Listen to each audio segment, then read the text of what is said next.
দেখো আজকে ক্লাস 8-এর একটা লসাগু গসাগু থেকে একটা খুব সুন্দর অঙ্ক নিয়ে এসেছি।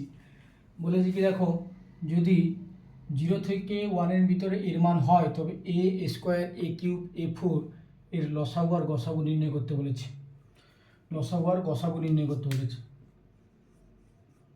তাহলে দেখো, যেহেতু বলেছে এর মান হচ্ছে কি যে 0-1-এর ভিতরে, তাহলে আমরা বুঝতে পারছি যে 0 আর 1-এর ভিতরে মান হচ্ছে এর। তাহলে এর মান 0 আর এই 1-এর ভিতরে, এই কথাটা মানে হচ্ছে এর ভ্যালু হচ্ছে যে কোনো একটা ভগ্নাংশ। আমি ধরলাম এর মান হচ্ছে 1/2 অর্থাৎ হাফ, কারণ 0 আর 1-এর ভিতরে আমি যে কোনো একটা হাফ ধরতে পারি, 1/3 ধরতে পারি, 1/4 ধরতে পারি, 1/8 যে কোনো একটা মান ধরতে পারি। আমি হাফ নিয়ে অঙ্ক করছি। দেখো, যদি হাফ ধরি তাহলে এ সমান কত পাচ্ছি? হাফ। এ স্কোয়ার সমান 1/2 হোল স্কোয়ার সমান হচ্ছে 1/4। এ কিউ সমান 1/2 হোল কিউব সমান 1/8। এ টু দি পাওয়ার 4 সমান 1/2 টু দি পাওয়ার 4 সমান 1/16। তাহলে কী কী ভ্যালু পেলাম? 1/2, 1/4, 1/8, 1/16। এবারে আমাকে আরেকটা জিনিস মনে রাখতে হবে যে ভগ্নাংশের ক্ষেত্রে লসাগু গসাগু কীভাবে করব। দেখো, ভগ্নাংশের ক্ষেত্রে আমার একটা নিয়ম জানতে হবে। নিয়মটা লিখে দিচ্ছি। দেখো, ভগ্নাংশের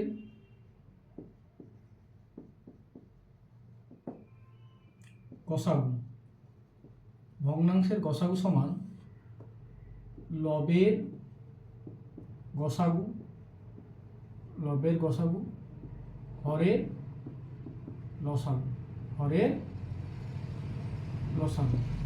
আবার ভগ্নাংশে যদি লসাগু বের করতে বলে তাহলে কি লিখব? লবের লসাগু, লবের লসাগু বাই হরের লসাগু। এই দুটো জিনিস মনে রাখলে কিন্তু আমি এই টাইপের অঙ্কগুলো করতে পারবো। আরও যদি ভগ্নাংশ দিয়ে আমি লসাগু গসাগু বের করতে বলে তাহলে কিন্তু আমি খুব সহজেই করতে। তাহলে কি বললাম? ভগ্নাংশের গসাগু সমান লবের গসাগু বাই হরের গসাগু, লসাগু। আর যদি বলে ভগ্নাংশের লসাগু তাহলে লবের গসাগু বাই হচ্ছে হরের গসাগু। এখানে মনে রাখবে কি করে? যে বলেছে দেখো, যেহেতু ভগ্নাংশের গসাগু বের করতে বলেছে তাহলে যেটা বের করতে বলেছে তাকে উপর রেখেছি। এখানে দেখো লসাগু বের করতে বলেছিল, আমি লবের লসাগুটাকে উপরে রেখেছি। এটা একটা মনে রাখতে পারো যে যেটা বের করতে বলে সেটাকে উপরে রাখবো, আর যেটা গসাগু যদি বলে তার লসাগুটা ঘরে হবে, আর লসাগু যদি বলে গসাগুটা নিচে হবে। এইবারে তাহলে এইখানে দেখো আমার অঙ্কটা কী ছিল? 1/2, 1/4, 1/8, 1/16। তাহলে দেখো, এটা একটা ভগ্নাংশ আকারে দেওয়া আছে। তাহলে আমি লিখতে পারি যে এই টার্মের অঙ্কগুলা গসাগু সমান, একটু আগে বললাম কি যে যদি ভগ্নাংশের গসাগু বের করতে বলা হয় তাহলে লিখতে পারি যে লবের গসাগু। লবের গসাগু কি? লবের গসাগু। আর দেখো এখানে লব কে কে আছে? 1 1 1 1, তাদের গসাগু অলওয়েজ কী হবে? 1। আর কি? হরের লসাগু, হর কে কে আছে? 2 4 8 16, 2 4 8 16। এখানে আমি এর যদি লসাগু বের করি, লসাগুতে পাবো কি? 16। তাহলে গসাগু সমান কি? 16। গসাগু সমান কি পেলাম? 16। অ্যাকচুয়ালি 16 অ্যান্সার নয়, কারণ 1/16 পেলাম, কিন্তু আমার 1/16 সমান কি? a টু দি পাওয়ার 4। 1/16 সমান কি? a টু দি পাওয়ার 4। এবার দেখো, আমি যদি লসাগু বের করি, তাহলে লসাগু সমান কি জানলাম? লসাগু সমান নিলাম যে লবের লসাগু। লব কে কে আছে? 1 1 1 1, তাহলে এর লসাগু কত হবে? অবশ্যই 1 হবে। আর কি? হরের গসাগু, হর কে আছে? 2 4 8 16, 2 4 8 16 এর লসাগু কত? 2। তাহলে দেখো, লসাগু পেলাম 1/2, 1/2 মানে কত? a। তাহলে যদি বলে যে এইরকম টাইপের দিল যে এ স্কোয়ার এ কিউব A4 এর গসাগু বা লসাগু, যদি এইখানে আমার এই কন্ডিশনটা যদি দেওয়া থাকে, এই কন্ডিশন যদি না দেওয়া থাকে তাহলে অঙ্কের অ্যান্সার কিন্তু আলাদা হবে। তখন কি হয়ে যেত? তখন যদি এই কন্ডিশন না দেওয়া থাকে তাহলে এ স্কোয়ার এ কিউব A4 এর গসাগু হয়ে যাবে a, আর লসাগু হয়ে যাবে a টু দি পাওয়ার 4।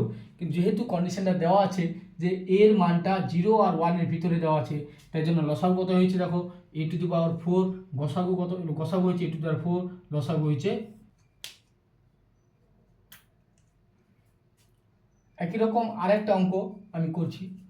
একই রকম কন্ডিশন দিলাম, যদি 0 x <1 যদি হয় তাহলে x square x to the power 5 x to the power 7 এর কি বলো? এর গসাগু কত? এর গসাগু কত চাইবো? আর চাইবো কি? লসাগু।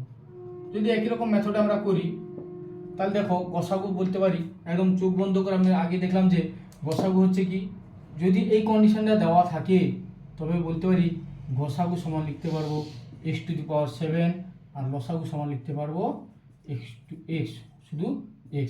তাহলে এই টাইপের অঙ্ক যদি যেরকম দেখ না কেন বা যত পাওয়ার দিক না কেন, যদি অঙ্ক বলেছে কি, বলে এক্স ও ওয়াই, এক্স এবং ওয়াই এর গসাগু সমান পি, তাহলে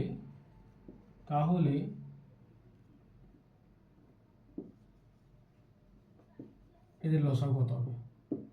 এটা একটা খুবই বুদ্ধির প্রশ্ন, যে কোশ্চেনটা কি দিয়েছে, এক্স ওয়াই গসাগু দিয়েছে, তাহলে লসাগু কত। দেখো আমরা ক্লাস 6 একটা জিনিস পড়ে এসেছি, দুটি সংখ্যার গুণফল সমান কি জানি, লসাগু গুণিতক গসাগু। এই ফর্মুলাটাকে লাগিয়ে আমি অঙ্কটা করতে পারবো, এবং এটা খুবই ইম্পর্টেন্ট একটা ফর্মুলা। এখান থেকে অনেক রকম অঙ্ক দেয়, লসাগু গসাগু টাইপ, আর দুটা সংখ্যা দিয়ে দিল সেই লসাগু বের করতে বলে বা গসাগু বের করতে বলে বা দুটা সংখ্যার গুণফল বের করতে বলে, এই টাইপের এই কিন্তু উদাহরণ এই ফর্মুলা থেকে আমরা অনেক কিছু করতে পারবো। তো এখানে দিয়েছে কি এক্স ওয়াই এর গসাগু, তাহলে এক্স আর ওয়াই এর গসাগু কত দিয়েছে পি। দেখো লসাগু সমান, তাহলে এই যদি ফর্মুলা থেকে লিখি, লসাগু সমান কি লিখতে পারো, দুটি সংখ্যার গুণফল বাই গসাগু। লসাগু সমান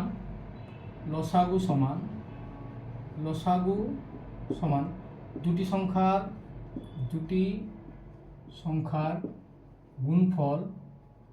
গুণফল বাই কি লিখতে পারবো, গসাগু।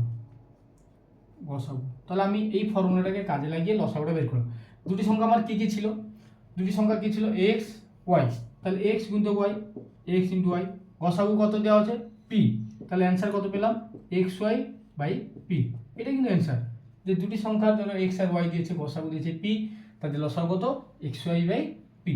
এখান থেকে কোশ্চেন কিন্তু লসাগু যদি এরকম দেয়, এটা একটা শর্ট কোশ্চেন বা একটা এমসিকিউ দিয়ে দিল যে লসাগু কত, তাহলে কিন্তু আমরা লিখতে পারি যে গসাগু যেহেতু পি দেওয়া আছে, তার লসাগু বের করলাম কি দুটো সংখ্যার গুণফল বাই পি, অর্থাৎ গসাগুটা। এটা একটা কোশ্চেন 3।